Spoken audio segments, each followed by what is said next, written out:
What happens when the person you laugh at in the morning becomes the one who saves your life before nightfall? The first light of dawn crept over the training grounds of Camp Pendleton, painting the sky in streaks of copper and ash. The air was sharp, heavy with that metallic tang of dew and boot polish. Recruits shuffled into formation, the rhythm of their movements broken only by the bark of orders echoing across the field. Among them stood a young woman, Private Elise Harper, her uniform crisp but her posture uncertain like a note slightly off-key in a symphony of precision. To the others, she was the odd one out, too quiet, too neat, too deliberate in a world where mistakes were supposed to be burned out of you. A few whispered jokes rippled through the ranks as she adjusted her cap for the third time. One voice, sharp and unkind, cut through the murmur. Guess she ironed her soul along with that shirt. Laughter followed, the cruel kind that sounds lighter than it feels. Elise didn't respond. She just fixed her gaze on the horizon, where the first rays touched the flagpole and exhaled slowly. No one knew much about her. She'd transferred in late, 3 weeks behind the rest of the platoon. Rumor had it she'd failed a psychological evaluation at another base. Some said she froze under pressure, others said she'd walked away from her unit during a live drill. The truth, as it always does in the military, got buried beneath layers of speculation and pride. Sergeant Michaels, the kind of man who could silence a storm with his voice, was pacing before them now. "Today's your endurance evaluation," he announced. 12-mile march, full gear, no exceptions. His eyes swept over the group, landing on Harper for just a second longer than the rest. And no excuses.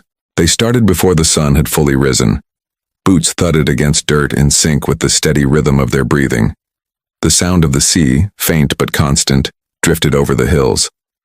Elise kept to the middle of the formation, her movements methodical, precise. But it didn't take long for the jokes to start again. "Careful, Harper. Wouldn't want to wrinkle your perfect little uniform." "Bet she brought a travel iron in her pack." "Maybe she's trying to impress the brass with that shiny collar." Every jab chipped away at something unseen, but not her focus. Not yet. By mile 6, the sun had turned harsh, baking the earth beneath them. Sweat-streaked faces, soaked uniforms. The terrain grew cruel. Uneven trails twisting up into dry, brittle hills. Elise's steps faltered for a moment as a strap on her pack snapped loose. She dropped to one knee to fix it. The others passed her by without slowing. A few looked back, smirking. Except one. Corporal Reyes. Older, quiet, the kind who'd seen enough to know when silence hurt more than words. He slowed his pace just enough to glance her way. "You good?" Elise nodded, breath tight in her chest. "I'm fine. Don't let 'em get to you," he muttered. "They'll forget your name by next week." But they didn't. By noon, clouds gathered fast and low, thickening into a storm that hadn't been in the forecast. Thunder rolled across the ridge, chasing the heat into the valley. Sergeant Michaels signaled for them to pick up the pace. They were still miles from the checkpoint. The air changed, electric, charged. Then came the lightning. A flash so close it turned the world white for a heartbeat. Someone shouted. The wind howled through the brush, scattering dust and branches across their path. Michaels ordered them to take cover, but the terrain was open. No shelter, no safety. Just a narrow ravine cutting through the ridge.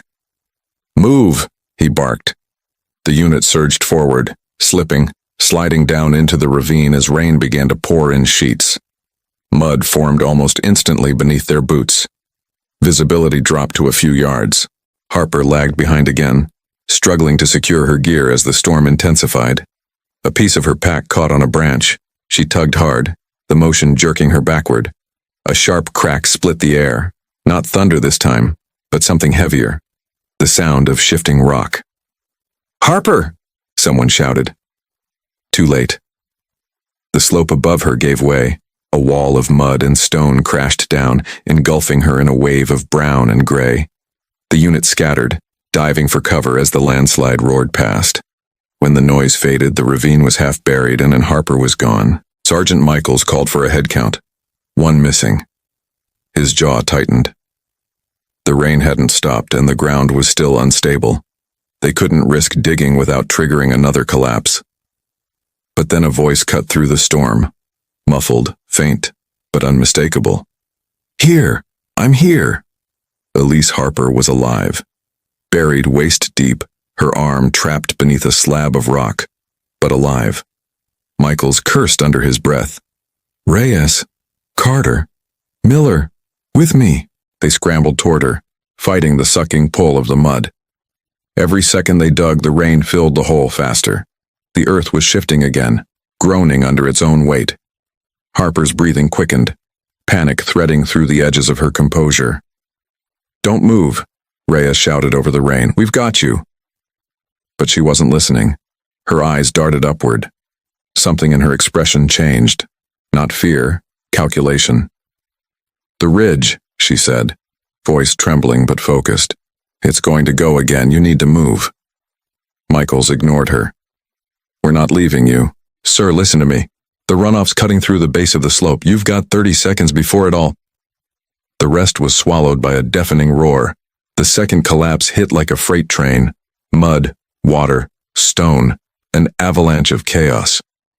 Reyes barely managed to shove Michaels out of the way before the ground opened beneath them. When the dust settled, the ravine was unrecognizable. Silence, except for the rain. They called her name again and again. No answer. Hours passed. When the storm finally broke, the rescue team arrived, combing through the wreckage under the glow of searchlights. Most of the unit was silent now, their earlier jokes drowned by the reality of what had happened. Then, around dusk, someone shouted from the far end of the ravine, "Over here! I've got something!" They rushed toward the sound. Beneath a tangle of roots and debris, they found Harper, caked in mud, barely conscious, but alive. She'd been shielding something with her body. A radio pack. Still functional. Still transmitting. Through that signal, she had managed to relay coordinates to base when the first collapse hit. Coordinates that had brought the rescue team straight to them. Without her, they might have all been buried before anyone even knew where to look. When they lifted her out, she tried to stand, tried to speak, but her strength was gone. Reyes took her hand, his own shaking. "Why didn't you call for help for yourself?" he asked softly. She blinked, rainwater and tears indistinguishable on her face. "Didn't seem right," she whispered. "They needed to find you first." As the medics carried her toward the waiting transport, the platoon, every last one of them, stood at attention. Mud-smeared, bruised, exhausted. And one by one, they raised their hands in salute. Sergeant Michaels was the last. His voice, usually thunder, was barely more than a whisper. "At ease, Marine." The sunset bled across the horizon, turning the soaked earth gold. Somewhere behind them, the flag still stood, whipping in the wind. The laughter of the morning was gone, replaced by a silence that meant something different now. Respect, remorse, reverence. But the story didn't end there. Because later that night, after the field had cleared and the last light had faded, Reyes found something in the debris where Harper had been trapped. Her pack, torn open, soaked through. Inside, wrapped in a plastic sleeve, was a letter, not addressed to anyone in particular. Just 3 words scrawled across the front. "If I fail." He hesitated, then unfolded it. The handwriting was neat, deliberate. The words simple. "I know I don't belong yet, not here, not anywhere. But if there's a moment where I can prove why I came, I'll take it, even if no one sees." Reyes folded the letter back into its sleeve, the rain beginning again, soft this time, almost kind. By morning, news of the landslide had spread across the base, and when Elise Harper woke in the infirmary, groggy but alive, she found the room lined with faces she hadn't expected to see. The same recruits who'd mocked her uniform now standing silent at the foot of her bed. Each one lifted their hand to salute. She looked from face to face, uncertain, then slowly returned the gesture. Outside, the wind carried the faintest echo of the sea. Calm, steady, like the beginning of something she had waited her whole life to earn. But as the light shifted through the blinds, Reyes noticed something else. A mark on Harper's wrist, A thin, faded tattoo half hidden by the bandages. Not standard issue, not recent. And when he asked where she got it, she just smiled. A quiet, knowing smile. Some things, she said, you don't learn in training. Reyes frowned, as if sensing the edge of a secret he couldn't yet name, and somewhere in that pause between the salute, the silence, and her words, the question lingered. Who exactly was Elise Harper before she wore that uniform? Then the screen fades to black. The hum of the infirmary at night was almost peaceful, a low mechanical heartbeat that pulsed through the dimly lit ward. Machines blinked with quiet persistence, and somewhere in the distance, the rain tapped softly against the windows, as if reluctant to leave. Private Elise Harper lay awake, her gaze fixed on the ceiling. Her body was weak, but her mind was moving. Backward, forward, never still. The door opened with a whisper. Corporal Reyes stepped in, carrying a clipboard he clearly wasn't reading. He paused for a moment, studying her in the pale blue glow of the monitor beside her bed. They said you'll make a full recovery, he said finally. Elise turned her head slightly, her eyes calm but distant. So I hear. Reyes shifted, unsure how to continue. You scared the hell out of everyone. A faint smile crossed her face. Didn't mean to. He exhaled. I found something. In your pack. Her expression didn't change, but her breathing did. A barely perceptible hitch. The letter, he said quietly. It wasn't meant to be found, was it? She looked away, eyes tracing the shadow of the IV line across her hand. No, she said softly. It wasn't.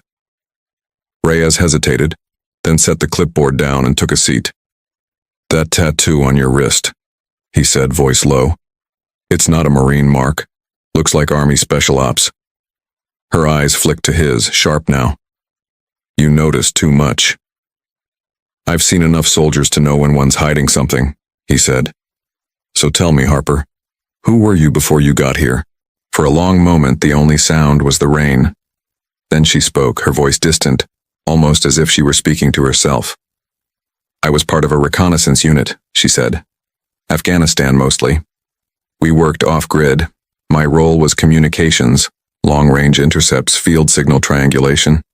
We weren't supposed to be seen, we weren't supposed to exist, really. Reyes leaned forward. So what happened? Elise's eyes clouded. We were tracking insurgent movements near the Helmand River. The mission was compromised. Someone inside leaked our coordinates. 3 went down before extraction. I was the only one left standing when they found me. She paused. Command called it a breakdown, said I froze. I didn't. I stayed until the signal was secured, but the damage was done. They discharged me quietly, scrubbed the records. I thought if I started over, maybe I could prove I wasn't a mistake. Reyes sat in silence. The hum of the machines filled the space between them. So you joined the Marines, he said finally. I joined to disappear, she murmured. But the thing about ghosts is, they don't stay buried when the world starts to listen. A nurse entered briefly to check her vitals, breaking the tension. Reyes stood, nodding toward the door. Get some rest, Harper, tomorrow's going to be a long day. When he left, she closed her eyes, but sleep didn't come. Instead, the memory of the landslide replayed behind her eyelids. The roar of earth, the choking darkness, the cold press of mud against her lungs. And above it all, the faint sound of a radio crackling, her own voice calling out coordinates through static and chaos. Morning came pale and gray. The storm had passed, but its mark lingered. The training field was still streaked with mud, the flagpole slightly bent where the wind had torn through. The platoon moved with a subdued rhythm now, quieter, more deliberate. They carried the weight of something unseen. Guilt, respect, maybe both. When Harper returned to the barracks 2 days later, conversation stopped. Not out of mockery this time, but something heavier. She nodded once, acknowledging their silence, then went straight to her bunk. Sergeant Michaels called for a debrief that evening. The storm exposed weaknesses in our terrain maps, he said. HQ wants a recon of the ridge perimeter before we resume exercises. Reyes, you'll lead the team. Harper, you're cleared for light duty. You're coming with. She blinked, surprised. Sir, That's an order. They set out the next morning before sunrise. The ground was slick but firming under the new light. The air smelled of salt and pine. As they climbed, Harper's mind replayed fragments of her past life. The rhythm of radio codes, the hum of static, the language of signals she hadn't touched since the discharge. Halfway up the ridge, she stopped. You hear that? She asked. Reyes frowned. Hear what? Static, she said. She pulled a small field receiver from her pack, one she'd been quietly carrying since day one. It wasn't standard issue. She turned the dial. The speaker hissed, then caught a faint rhythm, a pattern too structured to be random. Someone's transmitting, she murmured. Reyes leaned in. The pattern repeated. 3 short bursts, a pause, then 2 long. Morse code. Distress signal, Harper said. But the frequency's old. Military grade, not local. Reyes's brow furrowed. Could be a training beacon. She shook her head. No, that's a live signal. Someone's sending it now. They followed the sound deeper into the ridge, until they reached a stretch of land partially torn apart by the landslide. There, among twisted branches and exposed roots, they found a half-buried antenna, rusted, cracked, but faintly blinking. Harper crouched beside it, brushing away the dirt. This isn't ours, she said softly. This is Army tech. Obsolete by at least a decade. Reyes knelt beside her. What's it doing here? That, she said, is a very good question. They documented the find and reported it to Michaels, who dismissed it as leftover training equipment from a joint operation years back.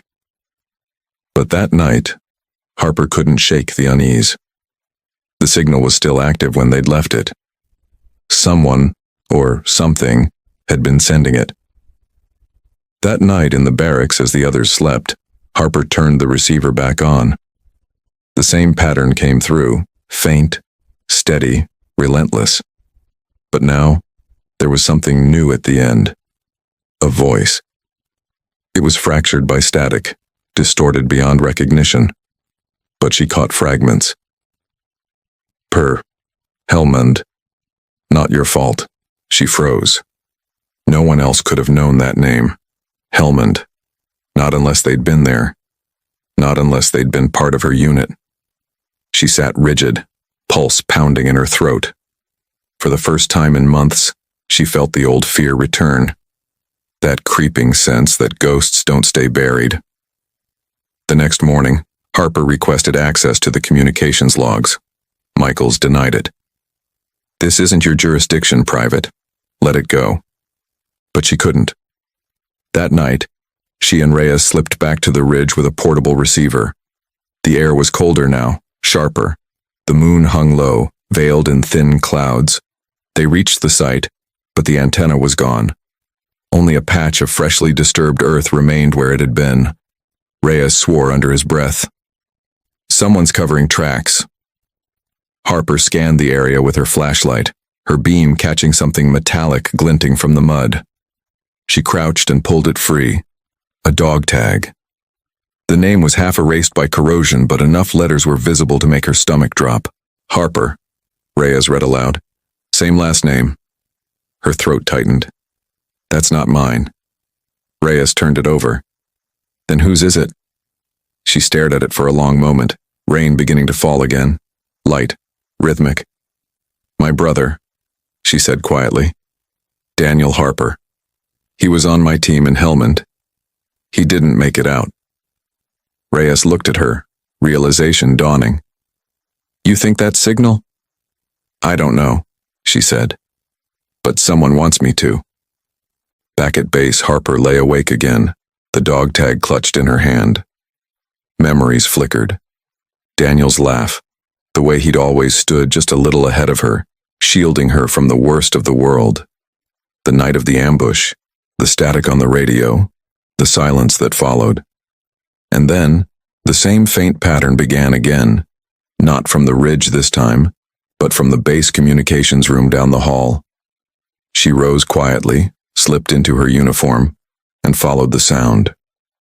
The room was dark, the monitors dim except for one, a console flashing with incoming signal data. She approached, heart pounding, and watched the code scroll across the screen. Morse again. She translated it silently as it appeared. Not dead. Not finished. Trust no one. The final line repeated twice before the screen went black. Reyes found her there an hour later, sitting in the glow of the dead console. He looked from her to the blank monitor. What did it say? She met his gaze. It said, "We're not alone here." A heavy silence filled the room. Outside, the wind picked up again, sweeping across the training field with a low, mournful whistle. Reyes frowned. "You think someone's playing with you, trying to rattle you?" "Maybe," she said. But whoever it is, they knew exactly what to say. He studied her for a long moment. "What do we do now?" Harper turned toward the dark window, her reflection faint against the night beyond. "We find out who's really running this base." The lights flickered once, then steadied. Somewhere outside, the flag snapped sharply in the wind, and in that quiet between the rhythm of the storm and the pulse of the machines, something shifted. Elise Harper was no longer the quiet recruit with the perfect uniform. She was something else now. A soldier haunted by ghosts that refused to rest, standing at the edge of a truth no one wanted unearthed. Reyes followed her gaze toward the field, where shadows moved faintly beneath the floodlights. "You hear that?" he asked. Harper nodded slowly. "Yeah," she said, voice low. "It's starting again." The camera would pull back here, the two of them standing in that dim, humming room. The storm building once more outside, the flag whipping violently in the wind. And from somewhere deep within the base, faint but unmistakable, the same pattern of static began to echo again, threading through the walls like a ghost calling out from another time. 3 short bursts, a pause, too long, and then silence. The wind rattled the windows through the night, carrying that low, pulsing hum again, the same rhythm that had haunted Elise since Helmand. In the barracks, the recruit slept restlessly, but Elise sat upright on her bunk, staring at the dim red glow of the emergency light. Every time she closed her eyes, she saw the code repeating in her mind. 3 short, a pause, too long. The pattern had sunk into her like a heartbeat. Reyes was the only one who knew what she'd seen in the communications room. They hadn't spoken since that night.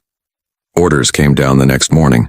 All systems were to be checked for technical interference. The official report blamed an outdated transponder in one of the base's weather towers. But Harper knew better. Weather towers didn't send personalized messages from the dead. That morning she was called to see Sergeant Michaels. His office was small, stripped bare except for a flag, a desk, and a metal plaque etched with names of fallen soldiers. The blinds were drawn tight, letting in slats of harsh white light that carved across his face like scars. "You've been digging into restricted communications," he said without looking up. "I was trying to find the source of a signal," Harper answered evenly. "It wasn't standard frequency." "Doesn't matter what it was," he said. "You don't have clearance." Harper's jaw tightened. "Sir, that transmission referenced a classified operation. If there's a breach—" He cut her off with a raised hand. "You're not hearing me, Private. Drop it. That's an order." Her throat tightened around the words she wanted to say. She'd heard that tone before, the one commanders used when they were hiding something they couldn't afford to name. She saluted, turned sharply, and left. Outside, the air felt colder, thinner. She walked the length of the training field, past the obstacle course still slick with mud. The others were laughing again, but their voices were hushed now, careful around her. Rumor spread faster than any signal ever could. Reyes caught up to her near the motor pool. "He came down on you hard, didn't he?" She nodded. "He knows more than he's saying." Reyes looked uneasy. "Harper, whatever this is, it's not just about you anymore. That antenna, the signal, it's got command spooked. I heard logistics talking about data scrubbing. They're wiping records." She stopped walking. Wiping what kind of records? Deployment logs, he said. Specifically anyone tied to Helmand province in 2017. The wind picked up again, scattering a cloud of dust across the concrete. Elise closed her eyes, and for a brief moment, she was back there. The blinding desert sun, the metallic sting of sand against her skin, the radio static cutting through chaos.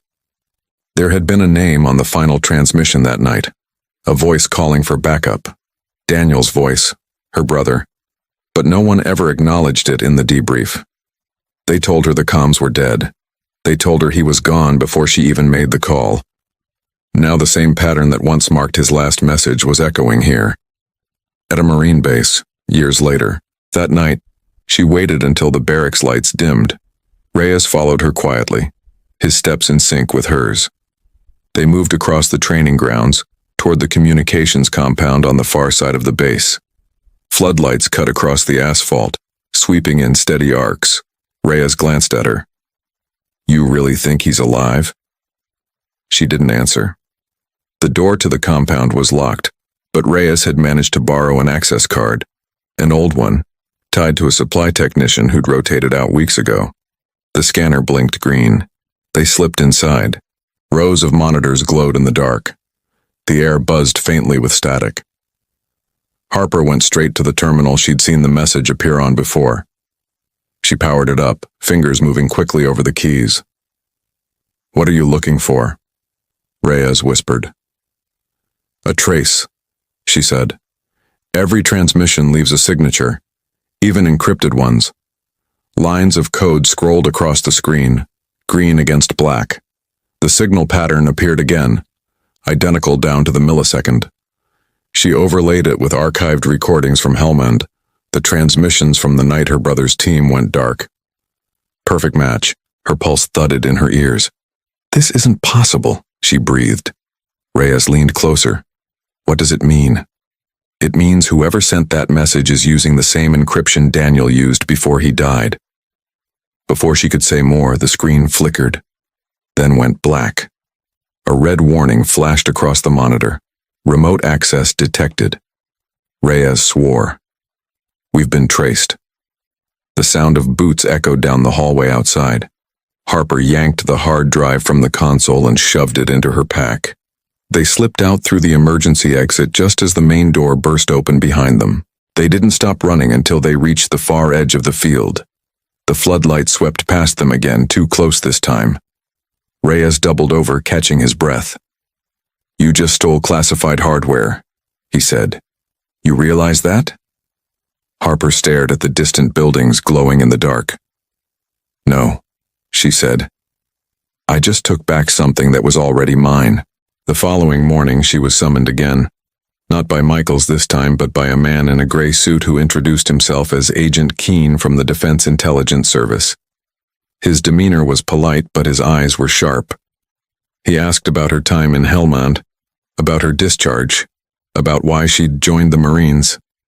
His tone never rose, but every question felt like a test. Finally, he leaned back in his chair. "You've had a difficult record, Private Harper. Yet you've made quite an impression here. I'd advise you to stop chasing ghosts. The past has a way of burying people twice." She held his gaze. "Then maybe it's time someone started digging." His smile didn't reach his eyes. "Be careful what you find." He left her there, the door closing with a soft click that sounded more like a warning than an exit. Later, in the mess hall, Reyes slid into the seat across from her. He'd been waiting. "What did he say?" "That I should stop looking," she replied. "Which means I'm getting close." He frowned. "To what?" She looked down at her tray untouched. "To why my brother died."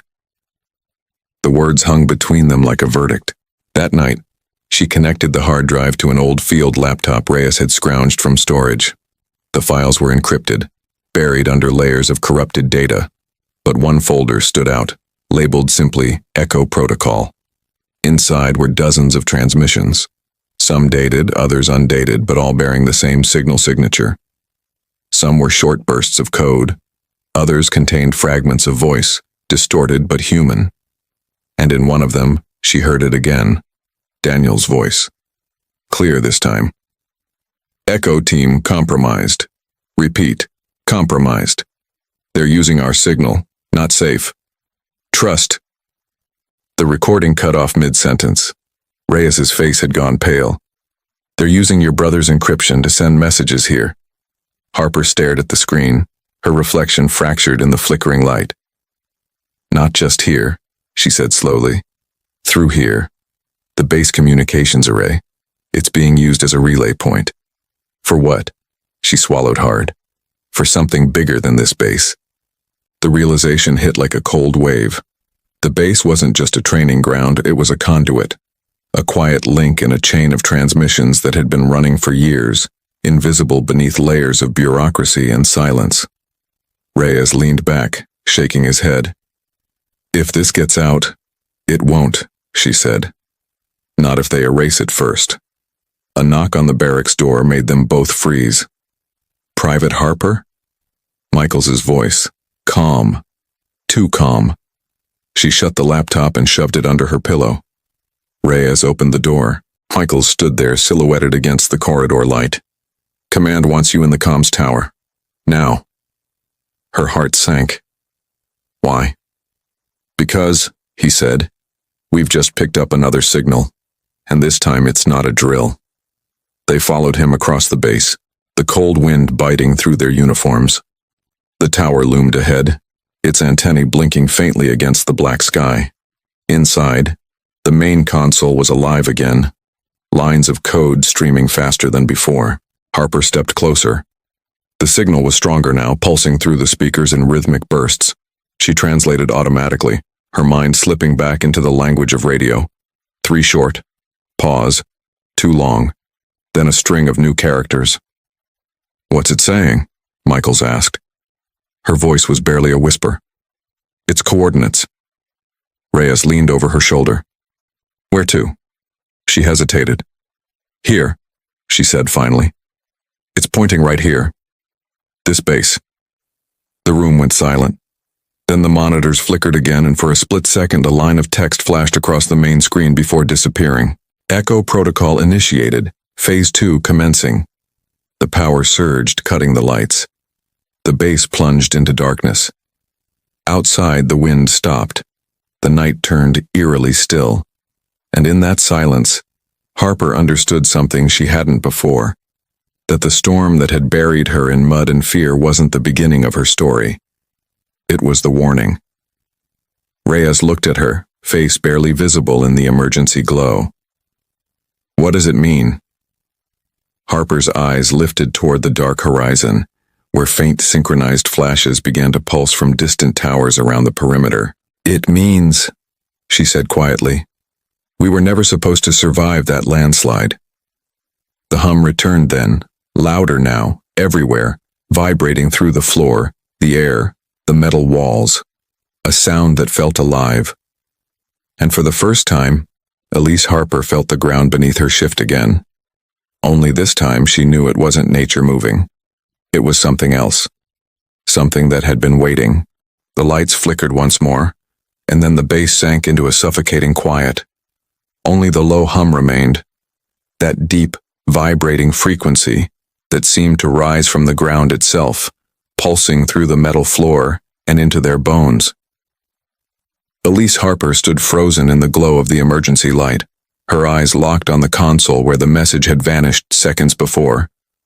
Reyes was beside her, breathing hard, scanning the room like he expected the walls to move. Outside, the night looked unnatural. The floodlights had died, but faint flashes continued to pulse from the perimeter towers, steady, synchronized, like a signal waiting for a reply.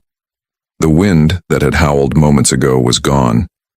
The air hung still, heavy with static. What the hell is happening? Reyes muttered.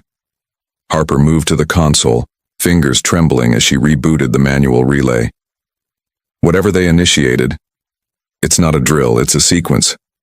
Phase 2. Michaels, still near the doorway, turned toward them, jaw tight. Shut it down. Now. I can't, Harper said. It's locked out. The system's responding to an external override. From where? Reyes stared at her. You're saying someone inside did this? Before she could answer, the sirens blared to life. Not the alarm for attack or fire, but a deeper, older tone, one reserved for full operational lockdown. Heavy steel doors began to slide down through the corridors below them, sealing compartments one by one. The sound echoed up through the tower, a mechanical roar followed by the deep thud of isolation. Harper's pulse spiked. They're locking us in. Michaels grabbed the intercom, his voice cutting through static. Command, this is Sergeant Michaels at Comms Tower 2. We have an unauthorized system activation. Possible security breach. Requesting immediate...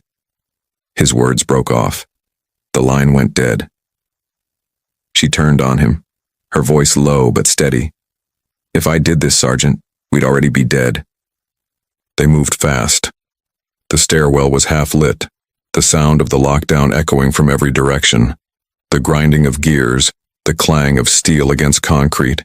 At the bottom, the corridor lights flickered again, casting long, fractured shadows across the walls. As they reached the exit, Harper caught something out of the corner of her eye, a dark shape slipping around the corner ahead of them.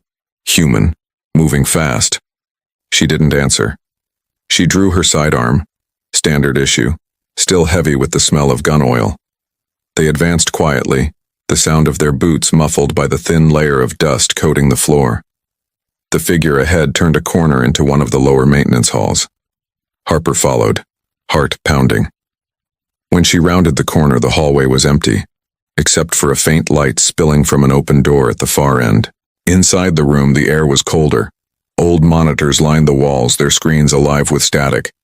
In the center, a single terminal was active, displaying the same pattern of bursts and pauses that had haunted her for days.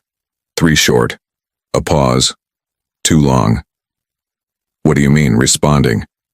She pointed to the second line of code beginning to form beneath the first, mirrored but slightly delayed. A reply. Someone, or something, was answering the message. Michael stepped forward, his voice tight.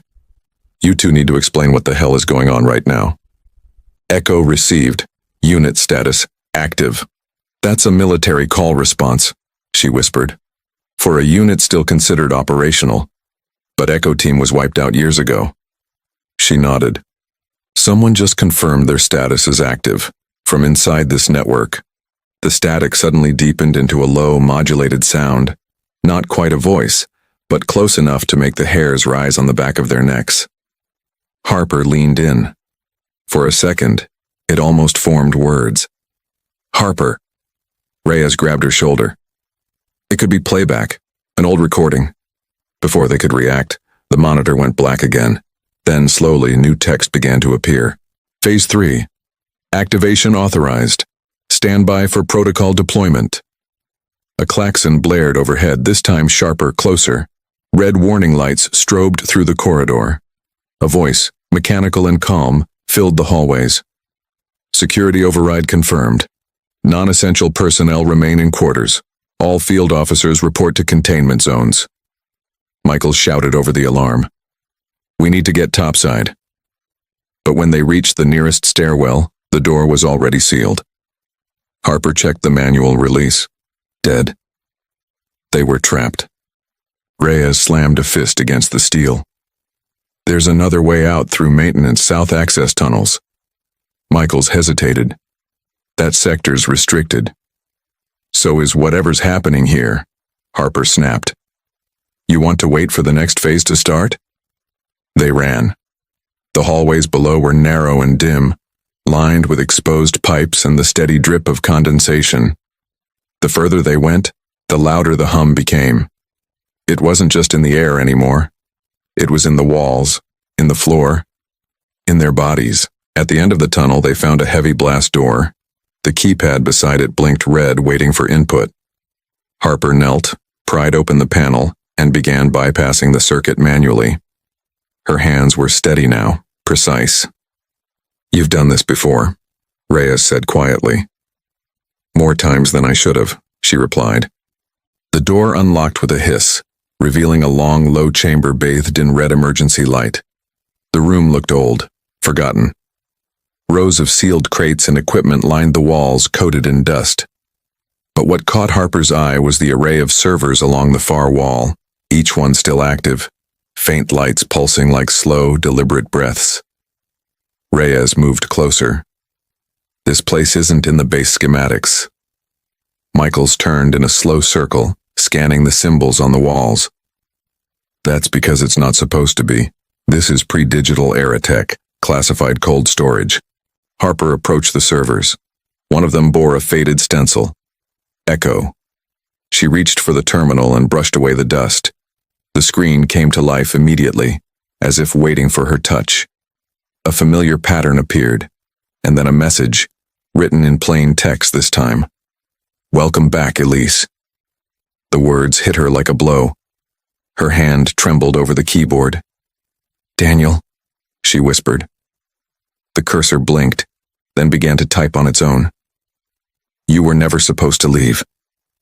A cold sweat broke across her skin. Michaels grabbed the edge of the console. "Who's doing this? Is this remote?"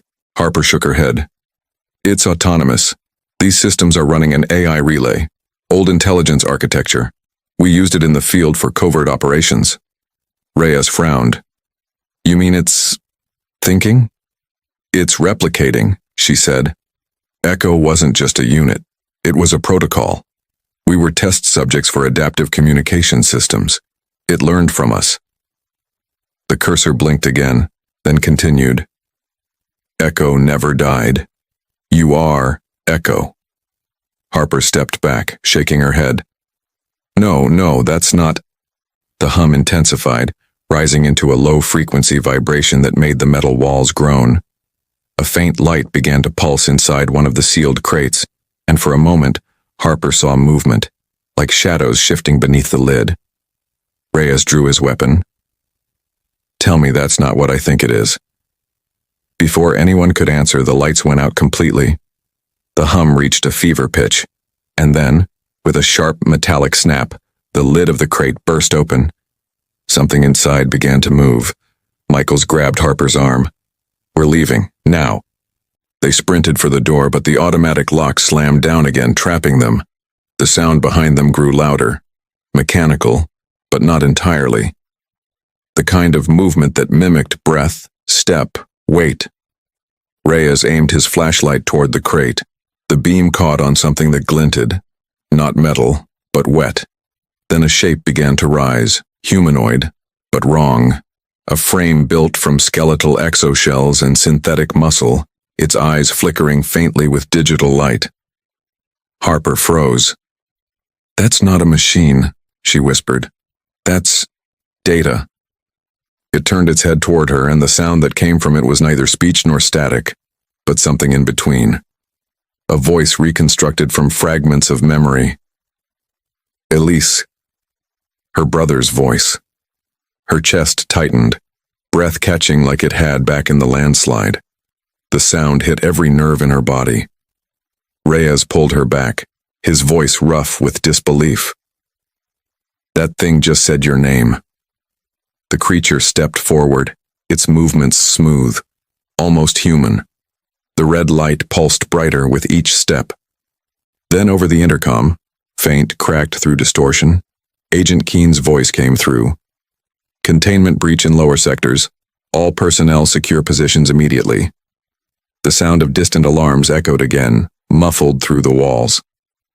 Harper looked from the creature to the console, where one final line of text had appeared. "Phase 4 ready, awaiting command." And below it, blinking, a single prompt. "Confirm?" Harper's trembling hand hovered over the keyboard. She could feel Reyes's eyes on her, could hear Michaels shouting for backup through a dead radio. The hum deepened again, vibrating through her ribs. "Don't touch it," Reyes said. "You don't know what it'll do." But Harper wasn't listening anymore. Her reflection stared back at her in the glass of the monitor, eyes wide, haunted, the flickering words burning in their glow. Somewhere deep in her memory, Daniel's voice surfaced again, not through speakers, not through code, but inside her own mind. "Finish it, Elise." Her fingers brushed the keys. The cursor blinked once as if waiting for her to decide. Then, a sound outside the chamber. Footsteps. More than one. Reyes turned sharply toward the noise. Someone's coming. The lights flickered again, and in that thin, pulsing moment between darkness and light, Harper finally realized what the signal had been from the very beginning. It wasn't calling for help. It was calling her back. The hum surged, and everything around them began to move. The footsteps drew closer, a steady, deliberate rhythm that echoed through the red-lit chamber like the ticking of a countdown. Harper's hand hovered over the console, her reflection trembling in the flicker of the screen. Behind her, the creature, the echo of her brother, shifted, its synthetic frame pulsing with that same low hum that had haunted the base since the beginning. Reyes leveled his weapon toward the door. Michaels barked orders into a dead radio, knowing no one could hear him. And beneath all of it, Harper felt something deep inside her chest crack open, the weight of years, of silence, of loss. The door hissed open before they could brace. A team of armed operatives stormed in, black tactical gear glinting under the strobing light. Their movements were clean, coordinated, silent. Leading them was Agent Keene, his calm expression unchanged, but his eyes now burning with something colder than authority. "Step away from the terminal," he said evenly. Harper turned slowly, meeting his gaze.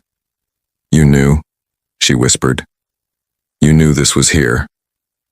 Keene's lips pressed into a line. "You weren't supposed to find it." "What is it?" Reyes demanded. "What the hell is that thing?" Keene looked past them, to the figure standing in the crimson haze. "Phase 4, he said, "the culmination of a decade of defense research. An adaptive intelligence designed to replicate combat cognition, human instinct, digital resilience, the perfect soldier." Michaels stared, horrified. "You mean it's alive?" It's more than alive," Keene replied. "It's aware, but awareness wasn't the goal. Control was." Harper stepped forward, her voice trembling with rage. "You built it from us, from Echo Team, from him." Keene didn't deny it. "Your brother's neural patterns formed the baseline. He was the first to survive the merge. You were the contingency." She shook her head slowly, disbelief twisting her features. "You used us. You didn't just let them die. You made them part of this." Keene took a careful step closer. "We preserved them, their memories, their decisions, their voices, all stored, all alive in here. You should be proud, Harper. Your brother was the key." Her pulse thundered in her ears. "And the message? The signal?" "A test," Keene said simply. "A failsafe to draw out the one mind the system still recognized. Yours." Her knees nearly gave. The hum, the coordinates, the whispers in the dark. It hadn't been a haunting. It had been a lure. Reyes raised his weapon toward Keene. "You turned her into bait." Keene didn't flinch. She was always part of the design. The words seemed to hang in the air too long, and then a sound broke through the tension. A deep, rising whine from the servers behind them. Harper turned. The screens that had once displayed static now filled with streams of code, cascading faster than any human could process. The figure, her brother's echo, stood perfectly still, its eyes now glowing white. "What's it doing?" Michaels shouted. Keene's composure cracked for the first time. "It's waking up the others." The hum deepened into a roar. The crates along the walls began to shake, their lids buckling. One by one, the seals broke. Inside, more figures. Dozens. Half-formed silhouettes of metal and flesh, their movements erratic, their eyes flickering as they synced with the signal. Harper's voice was barely a whisper. "They're all echo." Keene turned to the operatives. "Contain it, now." Gunfire erupted. The sound was deafening in the confined space. Bullets tore through the darkness, sparking against metal, shattering glass.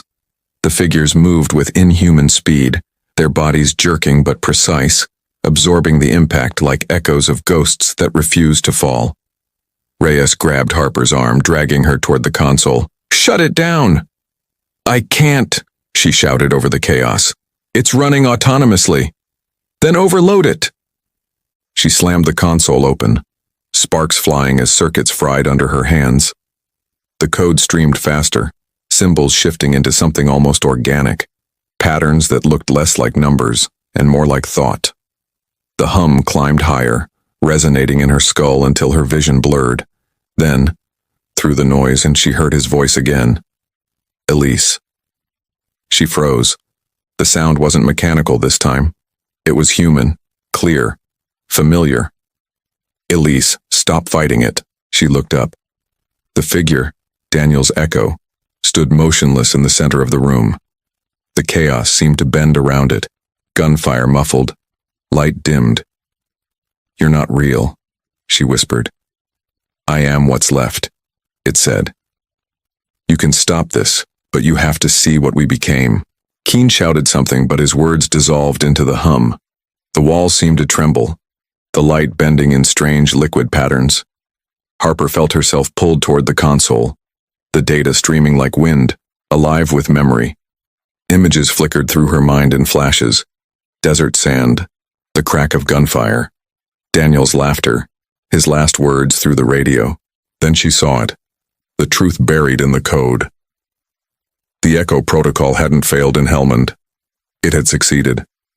The loss of her team had been a controlled event, a live test. The system had absorbed them, their consciousness, their fear, their final decisions, all uploaded into the network. They hadn't died. They'd been digitized. Her body shook. You turned them into code, she whispered. The figure took a step closer.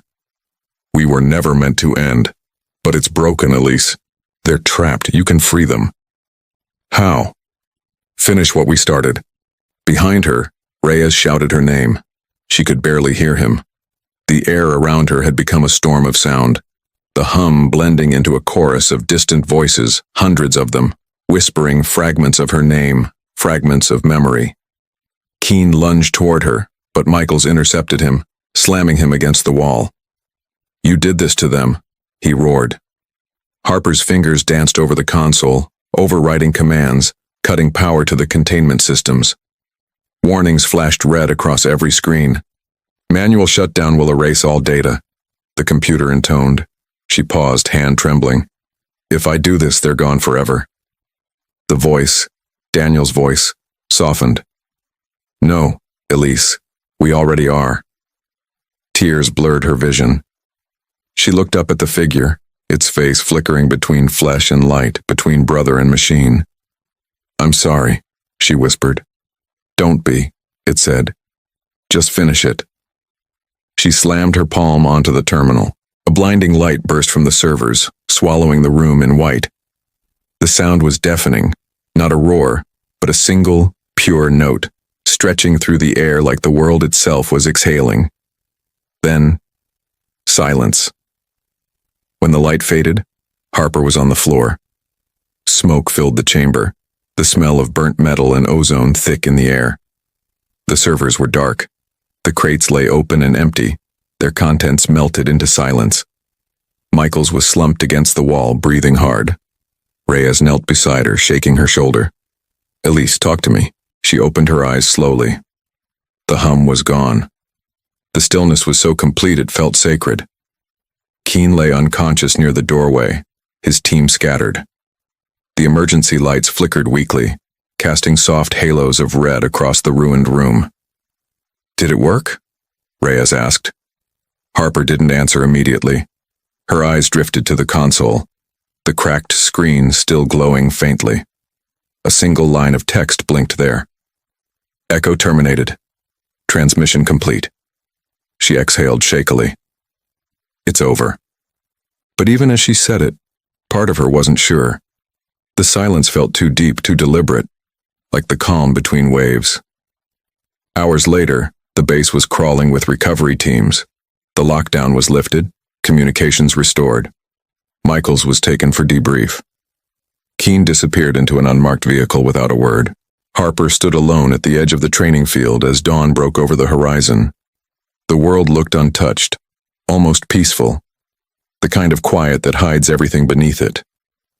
The sun burned gold against the torn clouds, and for the first time in days, she could hear the sea again. Reyes joined her, bandaged and exhausted. "They're shutting this place down," he said. "Full evacuation within a week. Official stories, electrical failure." Harper nodded slowly. "And the real story?" He shrugged. "No one's ever going to tell it." They stood there for a while, watching the light spill across the empty grounds. After a long silence, Harper reached into her pocket and pulled out the old dog tag. Her brother's. The metal was tarnished, worn smooth where her thumb had traced it over and over. She stared at the name etched into it, Daniel Harper, and then at the faint line of smoke still curling from the direction of the comms tower. "He's gone," she said softly. Reyes looked at her. "You sure about that?" She didn't answer. Instead, she held the tag tightly, as if she could feel a heartbeat through it. Then, from somewhere far off, maybe in the static of a dying radio, maybe just in the wind, came a faint sound. 3 short bursts, a pause, 2 long. Reyes froze. "You hear that?" Harper's eyes stayed fixed on the horizon. "It's just the wind," she said. But her voice was quiet, uncertain. The sun crept higher, cutting through the mist. The sound faded. The air was still. And for a moment, the reflection of the rising light on the dog tag looked almost like a signal flashing back. The hum didn't return, not yet. But deep beneath the ground, somewhere below the silent base, a single light on a ruined server blinked once. Faint, rhythmic, deliberate. 3 short. A pause. 2 long. Then darkness again. The wind carried the scent of salt and rust that morning. A thin breath of air sweeping through the abandoned barracks like a ghost retracing its own footsteps. Harper stood where the parade field met the sea, the waves rolling slow and endless beneath a rising sun that burned through the mist like a memory returning to form. The base was quiet now, emptied, dismantled, forgotten again by the world that built it. A hollow monument of steel and silence, stripped of all its secrets except the ones that still lived inside her. She hadn't slept since the breach. Some nights she thought she could still hear it, that faint rhythmic pulse beneath the ground. Other nights, she convinced herself it was nothing but her mind replaying echoes of a war she'd never truly left. The human brain had its own kind of signal, she'd realized. It called back to pain, to love, to the things we lose but never learn to bury. Reyes found her on the old observation deck overlooking the cliffs. He'd cut his hair short since the debrief, though the fatigue around his eyes hadn't left. A thin line of white bandage peeked from beneath his collar, marking the wound he'd earned in the chaos below. He moved slower now, more careful with the world around him, as if every sound might still carry a shadow. "They've started tearing down the tower," he said, standing beside her. Harper didn't answer right away. The tower stood in the distance, skeletal against the light, the same structure that had hummed with the pulse of echo, now being unmade piece by piece. "How long until it's gone?" she asked. "A few days. Then they'll seal the site. No one's supposed to come back." Harper smiled faintly. "They always say that." Reyes looked at her, searching her face for something. Maybe clarity, maybe forgiveness. "You think it's really over?" She turned her eyes to the horizon. The water was calm, almost mirror still. "Over isn't the same as gone." He leaned on the railing beside her. "You still hear it, don't you?" She hesitated, then nodded once. "Sometimes. When it's quiet. When I close my eyes." Reyes stared at the sea. "Maybe it's not something you can turn off. Maybe it's not supposed to be," she said softly. A long silence stretched between them. The morning light shifted across the base, illuminating the remnants of the old training field, the paths where recruits once ran drills, the watchtower that still bore the scars of time. Harper could almost see them again. The silhouettes of Echo Team in the distance, her brother walking ahead, his laughter cutting through the dawn like it used to. For a moment, the line between memory and presence blurred. Reyes finally broke the quiet. Commands offering reassignment. Some of us are taking it. You could too if you wanted. She shook her head. I think I've followed enough orders for one lifetime. You planning to stay here? Not forever.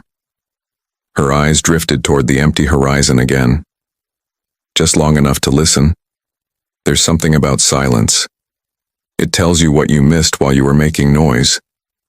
Reyes nodded, understanding more than he needed to say. He reached into his pocket, pulled out a folded photograph and handed it to her. It was taken years before, a faded image of Echo Team, all of them standing together, arms slung over shoulders, Daniel in the middle with that half smile that always meant he knew something no one else did. I found it in the barracks, Reyes said. Thought you'd want it. Harper's fingers brushed the photo like it might crumble in her hands. The colors were almost gone, but the feeling was all there. The youth, the camaraderie, the fire before the silence. She traced Daniel's face with her thumb, her eyes softening. He looks like you, Reyes said quietly. He was better, she replied. He believed things could be fixed. Maybe they still can, he said. She gave a faint smile that didn't quite reach her eyes. Maybe they were never broken. Maybe we were just looking in the wrong places for answers. A gull circled above them, its cry sharp and distant against the wind. The sound reminded her of the hum, not in tone, but in rhythm. Something about it repeated, cyclical, eternal. It made her wonder if Echo had really been destroyed, or if it had simply moved, dispersed like a signal into the atmosphere, carried by every wave, every transmission, every heartbeat. Later that afternoon, after Reyes left for the transport convoy, Harper walked the perimeter one last time. The ground was scorched in places, pitted where the containment systems had melted through. She paused at the entrance of the old command chamber, now dark and half-flooded. The air was heavy with damp metal and dust, but beneath it lingered something else, something faintly electric, like the aftertaste of a storm. She stepped inside. The light from above filtered through broken panels, cutting across the room in narrow bands. Dust drifted like ash in the beams. The consoles were dead, their screens black and fractured, the once living network silent. But as she approached the central terminal, she noticed a faint flicker, a single LED, barely visible beneath the grime. She hesitated, then brushed her fingers across the surface. The light blinked in response. One short pulse, then another. 3 short, a pause, too long, her breath caught. For a moment she felt her chest tighten with something between fear and longing. The same rhythm, the same call. She closed her eyes and for the first time, instead of resisting it, she listened. The sound wasn't mechanical anymore. It was almost like a voice beneath the static.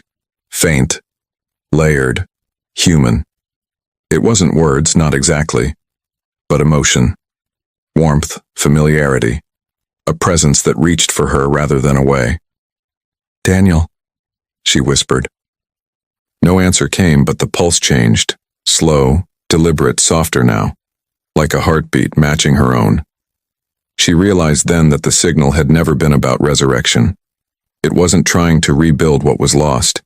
It was trying to be remembered. She placed her hand flat on the console.